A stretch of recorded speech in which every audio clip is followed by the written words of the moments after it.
Serial killers, tá aí uma parada que dá medo e ao mesmo tempo fascina todo mundo. É filme, livro, documentário, podcast, séries, reportagens especiais na televisão, tudo que se pode imaginar. É um assunto pra lá de complexo e é também um contra-argumento clássico das pessoas que questionam o abolicionismo penal, que é o que fazer com os serial killers. Eu já tentei responder essa pergunta várias vezes em diferentes episódios aqui do canal, mas nunca dediquei um programa só pra isso. Daí, como tá rolando toda essa história com o Lázaro, o tal serial killer do Distrito Federal, eu digo tá rolando porque até eu gravar esse vídeo ele não foi capturado. Você aí do futuro que tá assistindo já tá mais por dentro do que eu dessa história aí. Mas enfim, com esse lance aí do Lázaro eu pensei, pô, tá aí uma oportunidade macabra de falar sobre esse tema sem parecer uma pessoa completamente aleatória, que é o que normalmente eu já devo parecer. Então esse é um programa sobre o que é um serial killer e o que fazer com eles, de um ponto de vista abolicionista. E eu já adianto que se você acha que vai sair desse programa com respostas, camarada, você vai sair desse programa com mais perguntas que você nem tinha pensado. E antes de começar, apenas lembrando que esse episódio, esse programa, esse canal, tudo isso só existe graças aos colaboradores do nosso Apoia-se, onde você pode contribuir com quanto quiser, pelo tempo que quiser. É através desse Apoia-se que existe o nosso jornal antijurídico, beleza? Bom, pra gente começar pelo começo, acho que a gente pode partir da definição de serial killer. Vamos tentar colocar a gente meio que na mesma página sobre esse conceito, por mais problemático que ele seja. Existe uma classificação tradicional sobre o que é um serial killer, que você já muito provavelmente ouviu em alguma série ou em algum filme. Serial killer é o cara que comete 2 ou mais assassinatos em ocasiões diferentes, em áreas diferentes e com um descanso emocional entre os assassinatos. Essa é provavelmente a definição que você já ouviu falar e a definição clássica que aparece nos filmes, porque é a definição do Manual de Classificação de Crimes do FBI. Por isso que é uma definição super famosa e meio que aceita de um modo geral. Uma das problematizações que a gente já pode começar tirando dessa definição, por exemplo, é que ela não considera o assassino em massa. Aquele cara que entra num lugar e mata 15 pessoas de uma só vez. A gente já viu casos assim no Brasil, tipo em escolas e cinemas. Esse cara não é considerado um serial killer, apesar de, quem sabe, ter os mesmos transtornos de um serial killer. Eu ainda vou voltar nisso mais pra frente. Esse cara aí, o assassino em massa nos Estados Unidos, né, mais tipicamente, o que ele faz pode até ser classificado como terrorismo doméstico. Ele é um terrorista doméstico, não um serial killer. E o serial killer, que eventualmente matar 15 pessoas ao longo da vida, seguirá sendo um serial killer e não um terrorista doméstico, nem um assassino em massa. E da forma contrária, por exemplo, um policial que matar 15 pessoas ao longo da vida, ou um soldado que matar 15 pessoas de uma só vez num combate fudido na guerra, não serão considerados serial killers nem terroristas domésticos. Isso tudo para dizer que essas classificações sobre serial killers nunca vão deixar a gente totalmente satisfeito. A gente, quando eu digo a gente, é tipo a gente no geral, humanidade, tá? A gente ainda não chegou num consenso legal sobre o que é um serial killer. Já que a definição do FBI sobre serial killers não deixou a gente muito feliz, bora buscar essa definição em outro lugar, no famoso DSM, o internacionalmente reconhecido Manual Diagnóstico e Estatístico de Transtornos Mentais. Esse manual é tipo a bíblia da psiquiatria. No direito, a gente não tem o vade-mecum, aqui estão todas as leis do Brasil. Constituição, Código Civil, Penal, Trabalhista, Ambiental, Processo Civil, Processo Penal, blá blá blá. Enfim, lá no DSM estão todos os transtornos mentais e os critérios e categorias para diagnosticar esses transtornos. E para quem não se lembra, foi desse manual que eu tirei a definição de vício, que eu usei lá pro episódio Viciado, Idiota e Sem Memória. Pois bem, já vou adiantando que apesar dessa ser uma das principais, se não a principal referência da psiquiatria no mundo, ela não tá livre de críticas, tá? Existem muitas críticas em relação às metodologias desse manual, mas como eu não sou da área, nem me atrevo a entrar nesse ponto específico. O que eu sei é que uma das críticas que existe, não científica, é de que há muitas influências externas nos comitês que formulam esse manual, principalmente influências das indústrias farmacêuticas e outros lobistas, vamos dizer assim, que têm interesse em promover ou suprimir certas categorias ou certas definições. E também, mano, pensa que até os anos 70, esse manual aí considerava a homossexualidade como um transtorno mental. Então também, hoje, podem existir várias coisas nesse manual que amanhã a gente vai entender de outra forma. Vai saber, assim como o Vademecum tá cheio, repleto de leis completamente zoadas, e a gente tá tipo baseando a nossa sociedade inteira em cima disso aqui. O DSM não existe o lance de serial killer, né, mano? Você não vai no, não é um diagnóstico isso. Você não vai no psiquiatra, volta e fala, então, mãe, eu sou um serial killer. Mas o que tem nesse manual são diversos transtornos que podem definir um psicopata. E psicopata é o termo usado para se referir a pessoas com um conjunto bem específico de comportamentos. Um dos mais associados aos psicopatas é, por exemplo, o transtorno de personalidade antissocial. Esse transtorno aí, por sua vez, é caracterizado pela manipulação, impulsividade, agressividade, desrespeito às convenções sociais, imprudência com a segurança, ausência de remorso, maus tratos com animais, enfim. Tem mais coisas, mas para encurtar a história toda, acho que essas são as características mais marcantes. O problema é que, em alguns manuais e diagnósticos, o psicopata é a pessoa que tem o transtorno de personalidade antissocial. E em outros manuais, o transtorno de personalidade antissocial é uma das coisas que um psicopata pode ter. Outros transtornos são, por exemplo, o transtorno de personalidade limítrofe e o transtorno de personalidade narcisista. Eu não vou me aprofundar sobre o que são todos esses transtornos, mas dando uma arredondada, para desespero dos profissionais de saúde mental que podem estar assistindo isso, são todos transtornos que estão muito associados a grandes déficits de empatia, tá? Mas não é só isso. Porém, no entanto, todavia, não é que pessoas com esses transtornos são ou vão se tornar serial killers em algum momento.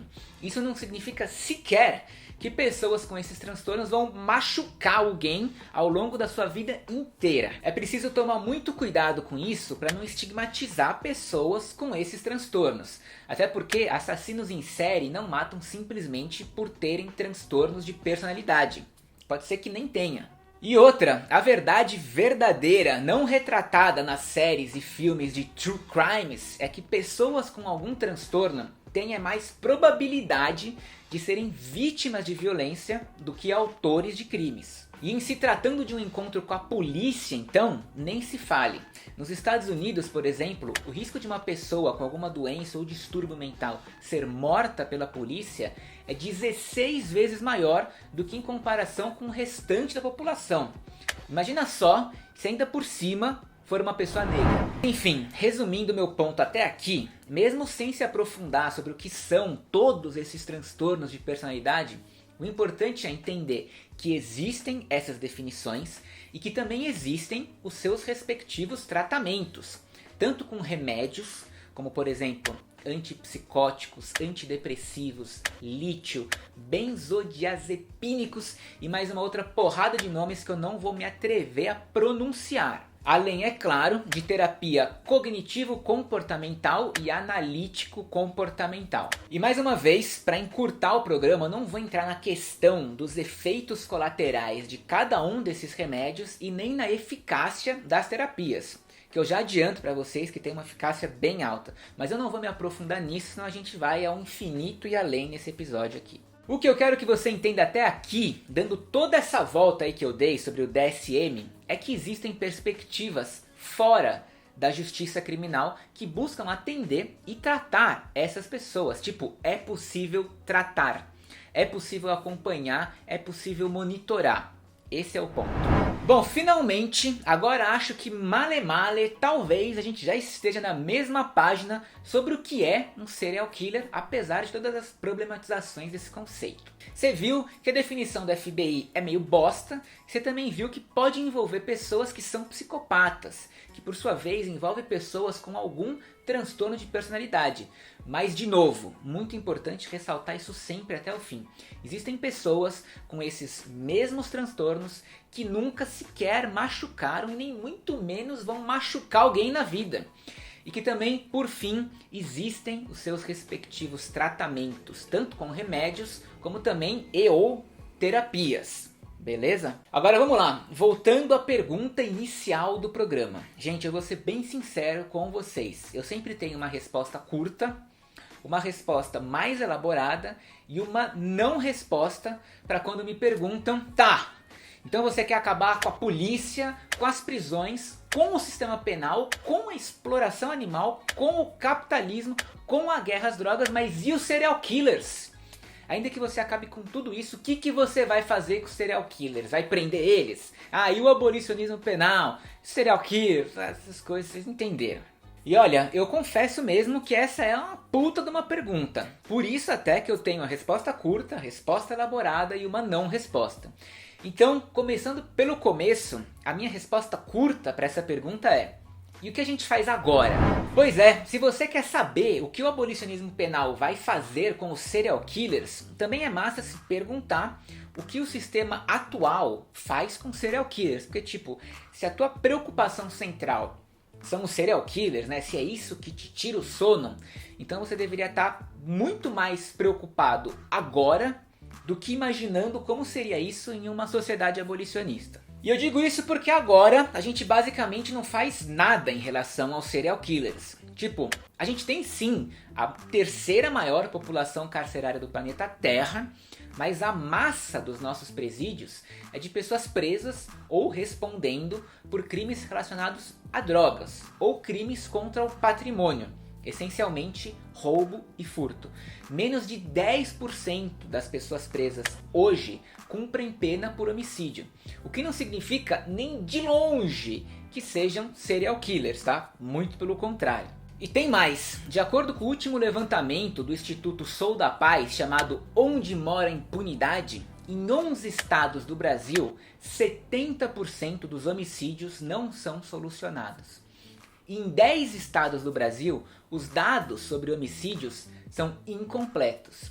E em 6 estados do Brasil, quer dizer, 6 estados do Brasil sequer produzem dados sobre quantos homicídios aconteceram e muito menos sobre quantos homicídios foram solucionados. O que é um verdadeiro parque de diversões para qualquer assassino em série.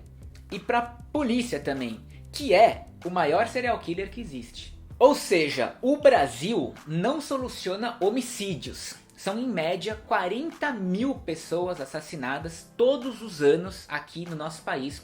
Mas as nossas prisões estão lotadas de presos respondendo por crimes de drogas, crimes contra o patrimônio e crimes cometidos sem violência. Isso por si só já te diz muito sobre a função e as prioridades da nossa polícia, do nosso judiciário e do nosso sistema penal como um todo, que são justamente as não prioridades em uma sociedade abolicionista. Agora vamos para a resposta mais elaborada, que é a seguinte: uma sociedade abolicionista quer acabar com as prisões, certo? Mas veja só você, acabar com as prisões não significa abolir todos os tipos de confinamento involuntário. Confinamento involuntário é diferente de prisão. Como assim confinamento involuntário é diferente de prisão? Porra, mano, não estamos passando por uma caralha de uma pandemia de coronavírus?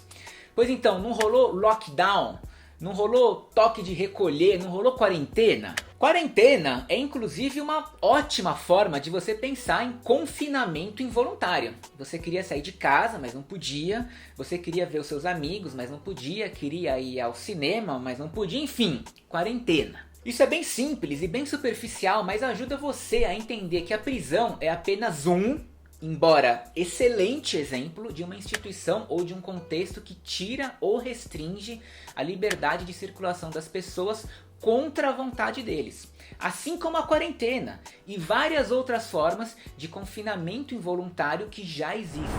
Pois bem, imaginando agora um caso completamente absurdo e raro de uma pessoa, um serial killer, que é de fato comprovadamente um perigo e uma ameaça iminente à integridade física e à vida de outras pessoas e mais.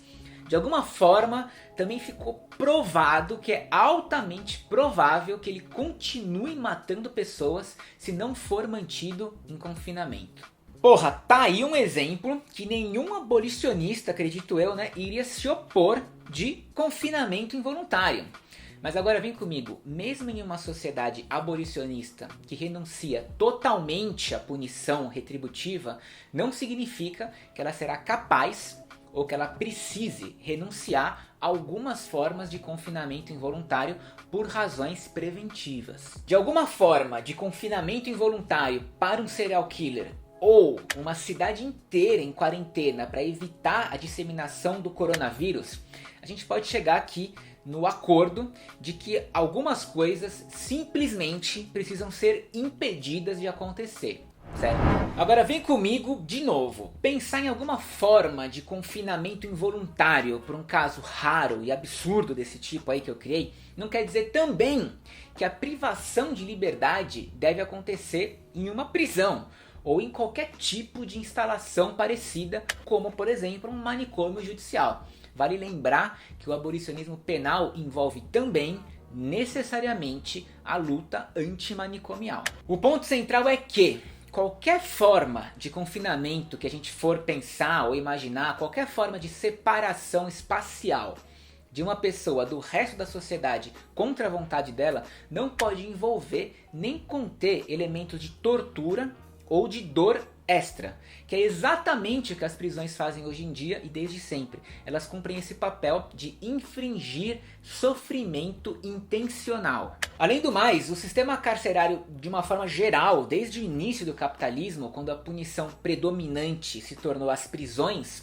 ele se baseia em um princípio de que as condições de vida no cárcere devem ser necessariamente inferiores às das pessoas mais pobres da sociedade. E isso pela simples razão de que não é para valer a pena ir preso. Ah, não quero trabalhar, quero tirar uma férias, sei lá. Então eu cometo um crime qualquer e fico aí preso 3 anos de boa.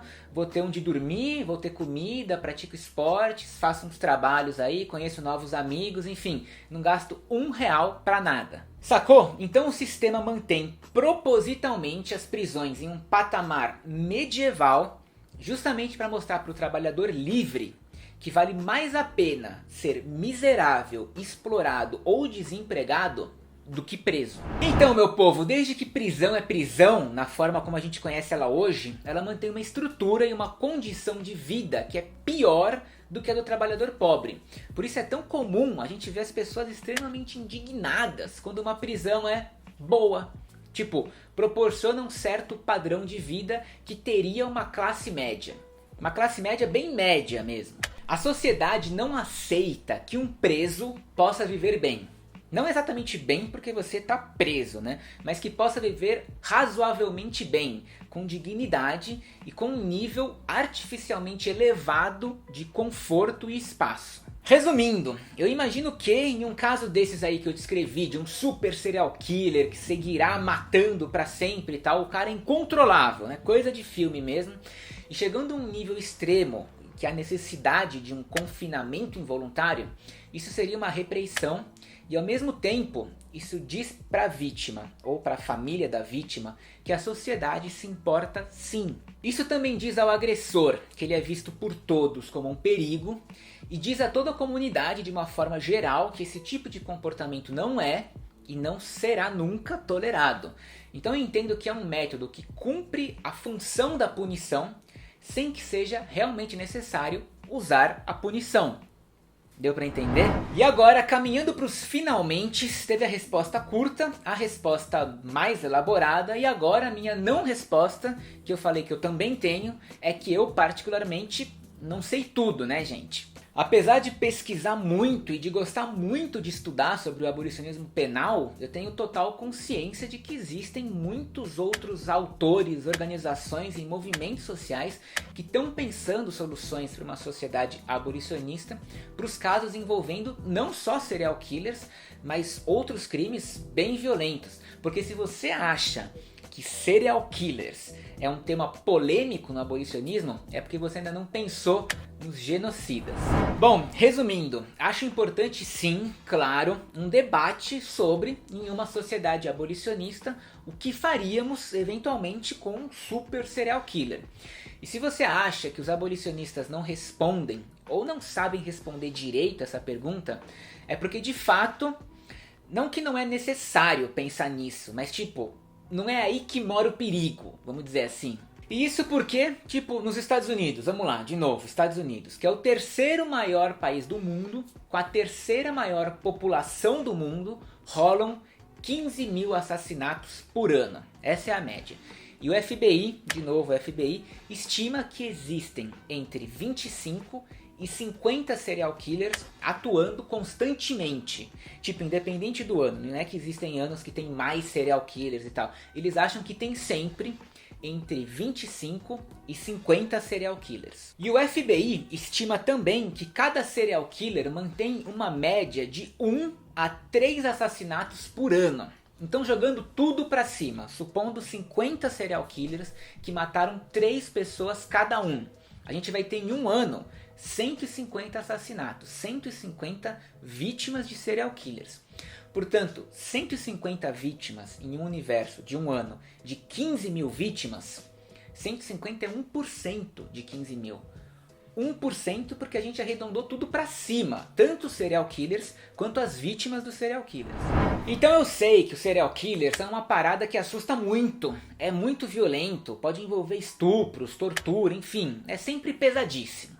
Mas, porém, no entanto, todavia, não deixe que uma possível insatisfação sua quanto a uma resposta específica do abolicionismo em relação aos serial killers deixe você desacreditado que uma sociedade sem prisões ainda é possível. Como eu falei, a violência dos serial killers representa 1% das vítimas de homicídios.